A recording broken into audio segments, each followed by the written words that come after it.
Good morning students. मैं doctor Dilip Pipara, सहआचार्य अर्थशास्त्र विभाग, राजकीय महाविद्यालय नाथद्वारा।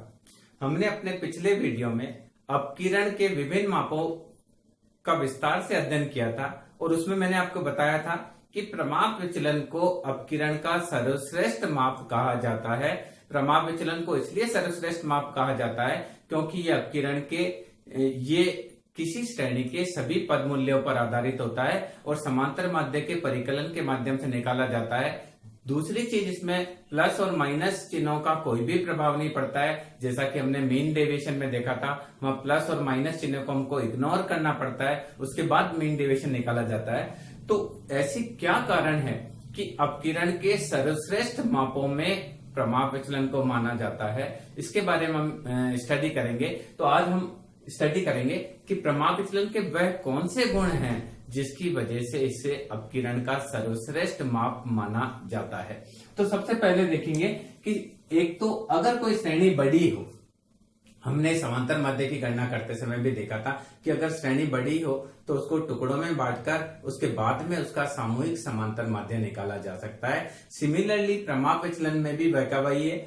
हम अगर कोई श्रेणी बड़ी है तो उसको टुकड़ों में बांटकर उसका अलग अलग टुकड़ों का अलग अलग प्रमाप विचलन निकालकर बाद में पूरी श्रेणी को जोड़कर सामूहिक प्रमाप विचलन निकाल सकते हैं। सपोज कीजिए, मान लीजिए हम एक श्रेणी को 3 भागों में तोड़ते हैं, तो सबसे पहले हम क्या करेंगे, उसका सामूहिक समांतर माध्य निकाल लेंगे। n1 x bar 1 plus n2 x bar 2 plus n3 x bar 3 upon n1 plus n2 plus न3। ये हमने आपसे पहले डिस्कस किया था सामूहिक समांतर माध्य निकालने के लिए। अब इसमें क्या करेंगे, D1 निकालने के लिए क्या करेंगे, पहले टुकड़े के समांतर माध्य से सामूहिक समांतर माध्य घटाएंगे। D2 निकालने के लिए दूसरे के समांतर माध्य से सामूहिक समांतर माध्य घटाएंगे और D3 निकालने के लिए तीसरे टुकड़े के समांतर माध्य से सामूहिक समांतर माध्य घटाएंगे। अब हम एक साथ तीनों का प्रमाप विचलन निकालने के लिए इस प्रकार का फॉर्मूला यूज करेंगे। n1 स्टैंडर्ड डेविएशन 1 का स्क्वायर प्लस D1 का स्क्वायर, n2 स्टैंडर्ड डेविएशन 2 का स्क्वायर प्लस D2 का square plus n3 standard deviation 3 का स्क्वायर प्लस D3 का square divided by n1 plus n2 plus n3। इस प्रकार से सबसे महत्वपूर्ण विशेषता प्रमाप विचलन की यह है कि अगर कोई श्रेणी बड़ी हो तो उसको हम टुकड़ों में बांटकर, देखिए अगर श्रेणी बड़ी है, ज्यादा बड़ी है तो आप 3 से ज्यादा भी टुकड़े कर सकते हैं, 5 टुकड़े कर सकते हैं, 10 टुकड़े कर सकते हैं, 20 टुकड़े कर सकते हैं, n टुकड़े कर सकते हैं। श्रेणी के साइज के हिसाब से आप उसको टुकड़े करके उसका प्रमाप विचलन निकाल सकते हैं। अगर कोई श्रेणी ऐसी है कि आपने उसके 2 टुकड़े किए और आप उसका एक बार समांतर माध्य निकाल लीजिए, फिर 2 टुकड़े कर इस प्रकार से अलग अलग समांतर माध्य और प्रमाप विचलन निकालकर उसका अगर सामूहिक प्रमाप विचलन निकालेंगे तो आपने श्रेणी को साथ में किया, जो प्रमाप विचलन आया वही आप इस सामूहिक प्रमाप विचलन निकालेंगे तो वही रिजल्ट प्राप्त होगा। तो इससे ये प्रूव होता है कि अगर हम कोई श्रेणी बड़ी है तो भी प्रमाप विचलन को आसानी से ज्ञात कर सकते हैं। दूसरी देखिए कि विचलनों के वर्गों का योग न्यूनतम होता है। दूसरी इसकी विशेषता क्या है कि हम देखिए प्रमाप विचलन की जब गणना करते हैं तो प्रमाप विचलन की गणना करने के लिए हम d के लिए x माइनस एक्स बार, d स्क्वायर के लिए x माइनस, यानी स्टैंडर्ड डेविएशन का फॉर्मूला होता है हमारा sigma d square divided by n, और d निकालने के लिए हम करते हैं x माइनस एक्स बार और d स्क्वायर के लिए करेंगे x माइनस एक्स बार का स्क्वायर। तो अगर देखिए x माइनस एक्स बार का स्क्वायर करें और x में से मीडियन का स्क्वायर करें और x में से हम z का स्क्वायर करें यानी मोड का स्क्वायर करें तो मिनिमम ये आता है। यानी अगर कोई श्रेणी है उसका हम समांतर माध्य से विचलनों का वर्ग करें, मध्यका से निकाले गए विचलनों का वर्ग करें और बहुलक से निकाले गए विचलनों का वर्ग करें तो सबसे मिनिमम जो आता है वो समांतर माध्य से निकाले गए विचलनों का वर्ग आता है। और चूंकि प्रमाप विचलन में यही वर्ग यूज किया जाता है, इस कारण से प्रमाप विचलन का जो माप है या मान है वो ज्यादा प्रामाणिक माना जाता है, क्योंकि समांतर माध्य इटसेल्फ किसी श्रेणी के सभी पद मूल्यों पर आधारित होता है। अगर कोई श्रेणी का एक भी पद मूल्य गायब है तो आप उसका समांतर माध्य नहीं निकाल सकते, जबकि मध्य का किसी श्रेणी का बीचों बीच का मूल्य है, नीचे से एक मूल्य कम भी है या ओपन एंड सीरीज है तो भी आप मध्य का निकाल सकते हैं। अगली चीज देखिए, बहुलक है। बहुलक किसी श्रेणी का वह मूल्य होता है जिसकी रिपीटेशन ज्यादा होती है, जहां आवृत्तियों का केंद्रीकरण ज्यादा होता है। यहां पर भी अगर श्रेणी का कोई पद मूल्य जो नीचे का या ऊपर का गायब है तो भी बहुलक निकाल सकते हैं। अर्थात ये दोनों माप ऐसे हैं जिसमें सभी पद मूल्यों की 100% उपस्थिति अनिवार्य नहीं है, जबकि समांतर माध्य एक ऐसा माप है जिसमें सभी पद मूल्यों का होना आवश्यक है, अन्यथा उसका माप निकलना मुश्किल है। यही कारण है कि समांतर माध्य से निकाले जाने के कारण से प्रमाप विचलन को अपकिरण का सर्वश्रेष्ठ माप माना जाता है। दूसरी चीज है कि हम अगर माध्य विचलन की बात करें तो वहां प्लस और माइनस चिन्ह को इग्नोर करने के लिए कहा जाता है। माध्य विचलन चाहे आप समांतर माध्य से निकालें, चाहे मध्यका से निकालें, चाहे बहुलक से निकालें, पर प्रमाप विचलन में चूंकि वर्ग हो जाता है तो अगर माइनस वैल्यू भी है तो वह वर्ग होकर प्लस की वैल्यू हो जाती है। तो इस प्रकार से प्रमाप विचलन में हमें प्लस माइनस को इग्नोर करने की जरूरत नहीं होती है। इस कारण से यह जो प्रमाप विचलन है वो सर्वश्रेष्ठ माप माना जाता है। तीसरी चीज हम इसमें देखेंगे, अगर आप प्राकृतिक अंकों का प्रमाप विचलन की बात करें, सेकंड बात देखिए, हमने थर्ड को पहले डिस्कस कर लिया। दूसरी देखिए, प्राकृतिक अंकों का प्रमाप विचलन की बात करें तो standard deviation of natural number. देखिए, अगर प्राकृतिक अंकों का प्रमाप विचलन है तो उसको भी हम आसानी से निकाल सकते हैं। इसके लिए हम स्टैंडर्ड डेविएशन बराबर यूज करेंगे 1/12 n स्क्वायर -1। इस फॉर्मूले से हम प्राकृतिक अंकों का प्रमाप विचलन निकाल सकते हैं। जैसे मान लीजिए हमारे पास है प्राकृतिक अंक 1 2 3 4 5, तो हम इसका टोटल करेंगे तो आएगा 15, तो x बार आएगा 15 डिवाइडेड बाय 5 दैट इज 3। तो हम देखेंगे d आएगा x माइनस x बार निकालेंगे तो आएगा -2 -1 0 +1 +2, और d स्क्वायर निकालेंगे तो आएगा 4 1 0 1 4 10। तो स्टैंडर्ड डेविएशन अगर हम इसका निकालेंगे तो आएगा sigma d square divided by n, जो कि प्रत्यक्ष रीति हमने पहले पढ़ी हुई है, 10 divided by 10 divided by 5 that is √2 या 1.41।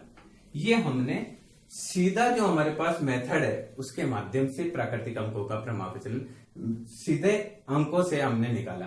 अब देखिए, प्राकृतिक अंकों का प्रमाप विचलन का हम डायरेक्ट सूत्र यूज करेंगे तो हम यहाँ लिखेंगे 1/12 5⁻²- 1, तो आएगा 25 - 1/12, यह आएगा 24/12। तो देखिए वही √2 आएगा और 1.41, यानी प्राकृतिक अंकों का प्रमाप विचलन हम प्रत्यक्ष रीति से निकालें या सीधे इस फॉर्मूले से निकालें, रिजल्ट वही प्राप्त होता है। इसका मतलब है प्राकृतिक अंकों का प्रमाप विचलन हम सीधे ही निकाल सकते हैं। अब हमने यहाँ देखिए प्रथम 5 प्राकृतिक अंकों का प्रमाप विचलन निकाला। आप चाहे तो प्रथम 10, मान लीजिए आपसे पूछा गया कि प्रथम 10 प्राकृतिक अंकों का प्रमाप विचलन निकालिए, तो हम क्या करेंगे, स्टैंडर्ड डेविएशन बराबर 1/12 10⁻² -1, तो आएगा 99/12 निकालेंगे। 100 में से गया 99/12, तो इसको हम निकालेंगे तो आएगा 99/12, तो आएगा 8.25, और इसका अगर हम निकालेंगे तो आएगा 2.87।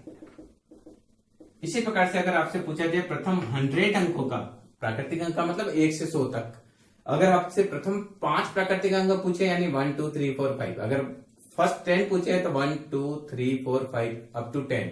इसी प्रकार से अगर ये पूछा जाए कि प्रथम 100 अंकों का 100 प्राकृतिक अंकों का प्रमाप विचलन निकालिए, तो हम सीधा प्रत्यक्ष रीति से निकालेंगे। तो 1/12 100 - 1, 10,000 में से गया 9999 डिवाइडेड बाय 12, तो ये आपका हो जाएगा 8, ये हो जाएगा 833.25, और इसको हम निकालेंगे तो आएगा 28.87। इस प्रकार से प्राकृतिक अंकों का प्रमाप विचलन प्रत्यक्ष विधि से निकाला जा सकता है। ये हम इसके लिए फॉर्मूला करेंगे standard deviation of natural number. अब हम चौथी विशेषता पर बात करते हैं, प्रमाप विचलन पर गणितीय क्रियाओं का क्या प्रभाव पड़ेगा। अर्थात सभी पद मूल्यों में हम ऐड करें, यानी गणितीय क्रियाएं से तात्पर्य है कि हम प्लस करेंगे तो क्या प्रभाव पड़ेगा, माइनस करेंगे तो क्या पड़ेगा, अगर हम सबको मल्टीप्लाई करेंगे तो क्या प्रभाव पड़ेगा, डिवाइड करेंगे तो क्या प्रभाव पड़ेगा। ये गणितीय क्रियाओं का प्रभाव प्रमाप विचलन पर क्या पड़ेगा, इसको देखते हैं। तो हम यह देखेंगे, अगर कोई चीज का समांतर माध्य x बार है, ये हमने लिया समांतर माध्य, ये लिया स्टैंडर्ड डेविएशन। अगर कोई श्रेणी कि सभी पद मूल्यों में हम a जोड़े तो समांतर माध्य x बार प्लस a हो जाएगा। स्टैंडर्ड डेविएशन में कोई फर्क नहीं पड़ेगा। यानी अगर सभी पद मूल्यों में समान संख्या जोड़ेंगे तो समांतर माध्य उतना ही बदल जाएगा, पर प्रमाप विचलन में कोई भी प्रभाव नहीं पड़ेगा। इसी प्रकार से सभी पद मूल्यों से हम मान लीजिए b घटाते हैं तो x बार माइनस b हो जाएगा, स्टैंडर्ड डेविएशन में कोई भी प्रभाव नहीं पड़ेगा। इसी प्रकार से सभी पद मूल्यों को अगर हम c से गुणा करते हैं तो नया जो समांतर माध्य है वो c से गुणा हो जाएगा और स्टैंडर्ड डेविएशन भी c से गुणा हो जाएगा। इसी प्रकार से सभी पद मूल्यों में यदि हम d का भाग देते हैं तो नया समांतर माध्य d से विभाजित हो जाएगा और स्टैंडर्ड डेविएशन भी d से विभाजित हो जाएगा। अर्थात समांतर माध्य प्लस होने पर प्लस होता है, माइनस होने पर माइनस होता है, मल्टीप्लाई होने पर मल्टीप्लाई होता है, डिवाइड होने पर डिवाइड होता है, पर स्टैंडर्ड डेविएशन प्लस और माइनस से प्रभावित नहीं होता है, मल्टीप्लाई और डिवाइडेशन से ये प्रभावित होता है। मैं इसको आप एक एग्जांपल के माध्यम से सॉल्व करके बताता हूं तो आपको अच्छे से समझ में आ जाएगा कि प्रमाप विचलन पर गणितीय क्रियाओं का क्या प्रभाव पड़ता है। तो इसके लिए हम एक एग्जांपल लेते हैं। देखिए, मैंने एक क्वेश्चन लिया 1 2 3 4 5, टोटल आया 15, x बार आया 15 डिवाइडेड बाय 5 तो x बार आया 3। अब मैं इसका स्टैंडर्ड डेविएशन निकालता हूं तो d बराबर होता है x माइनस एक्स बार, तो हर में से 3 घटाएंगे तो आएगा माइनस का 2 माइनस का 1, 3 में से 3 गया 0, 4 में से 3 गया 1, ये आएगा 2। d स्क्वायर निकालेंगे तो आएगा 4 1 0 1 4 10। स्टैंडर्ड डेविएशन का फॉर्मूला होता है sigma d square by n, तो ये आएगा आपका 10 divided by 5 is equal to √2। Standard deviation बराबर √2, या तो ये लिख सकते हैं स्टैंडर्ड डेविएशन बराबर √2 या स्टैंडर्ड डेविएशन बराबर 1.41, जो भी आपकी मर्जी। अब देखिए, इसमें हम प्रॉपर्टीज यूज करते हैं तो समांतर माध्य और प्रमाप विचलन में क्या चेंज होगा इसको हम डिस्कस करेंगे। अगर सभी पद मूल्यों को हम +2 करें, यानी हर में 2 जोड़े तो x 1 में 2 जोड़ा 3, या 2 जोड़ा 4, या 2 जोड़ा 5, या 2 जोड़ा 6, या 2 जोड़ा 7, यानी क्या किया 1 + 2 बराबर 3, 2 + 2 बराबर 4, 3 + 2 बराबर 5। इस प्रकार से हर अंक में हमने +2 जोड़ा। अब देखेंगे 2 जोड़ने पर टोटल हमारा आया 25, तो x बार हुआ 25/5, x बार हो गया 5। देखिए, तो यहां x बार में +2 हो गया, आया x बार पहले 3 था, हर में 2 जोड़ा तो x बार +5 हो गया। अब देखिए d निकालेंगे तो आएगा -2 -1 0 +1 +2। क्या किया d में, 3 में से 5 गए, 4 में से 5 गए, 5 में से 5 गए, 6 में से 5 गए और 7 में से 5, तो d स्क्वायर वही 4 1 0 1 4 10, तो स्टैंडर्ड डेविएशन आपका हुआ 10 डिवाइडेड बाय 5, स्टैंडर्ड डेविएशन √2। तो देखिए there is no change in standard deviation, पहले भी यही था अभी भी यही है। तो इसका मतलब है ऐड करने से स्टैंडर्ड डेविएशन नहीं घटता है, नहीं चेंज होता है। अब आप देखिए, अगर हर पद मूल्य में से मैं -1 करूं तो क्या होगा। देखिए, अगर -1 करूं तो x हो जाएगा 0 1 2 3 4, टोटल आ जाएगा 10, x बार हो जाएगा 10 डिवाइडेड बाय 5, x बार हो जाएगा 2। तो यहां देखिए, ये -1 किया तो ये भी -1 हो गया। अब इसमें से 2 घटाएंगे तो माइनस का 2 माइनस का 1 0 प्लस का 1 प्लस का 2, d स्क्वायर 4 1 0 1 4 10, तो स्टैंडर्ड डेविएशन वही आएगा 10 डिवाइडेड बाय 5, स्टैंडर्ड डेविएशन √2 वो का वही है। देखिए, स्टैंडर्ड डेविएशन में कोई भी चेंज नहीं होता है। क्लियर है?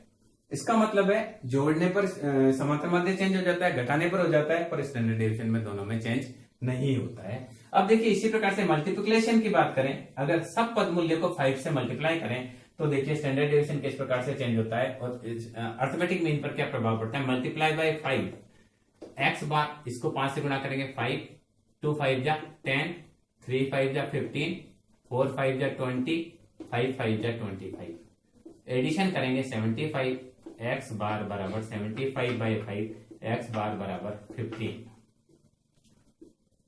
तो देखिए, ये दैट इज मल्टीप्लाई बाय 5 तो ये भी 15 हो गया, मल्टीप्लाई हो गया।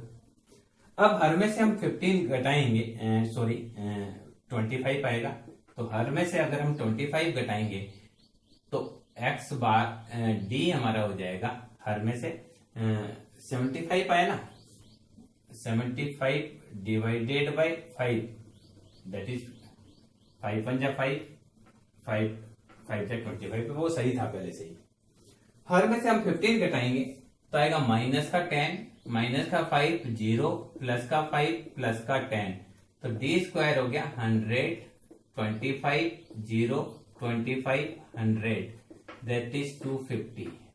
तो स्टैंडर्ड डेविएशन बराबर 250 डिवाइडेड बाय 5, स्टैंडर्ड डेविएशन बराबर हो जाएगा 50, इसको लिख सकते हैं 25 मल्टीप्लाई 2, इसको लिख सकते हैं 5 मल्टीप्लाई √2 स्टैंडर्ड डेविएशन। तो यहां देखिए, यहां पहले √2 था, 5 से मल्टीप्लाई हुआ, मल्टीप्लाई बाय 5, तो 5 √2 आ गया। इसका मतलब है कि अर्थमेटिक मीन सारी जो भी गणितीय क्रियाएं हैं, प्लस होने पर प्लस होता है, माइनस होने पर माइनस होता है, मल्टीप्लाई होने पर मल्टीप्लाई होता है, डिवाइड होने पर डिवाइड होता है, पर हमारा जो स्टैंडर्ड डेविएशन है वो प्लस और माइनस से चेंज नहीं होता है, केवल मल्टीप्लाई और डिवाइड से चेंज होता है। इसी प्रकार से इसको 5 से डिवाइड करेंगे तो √2 आ जाएगा।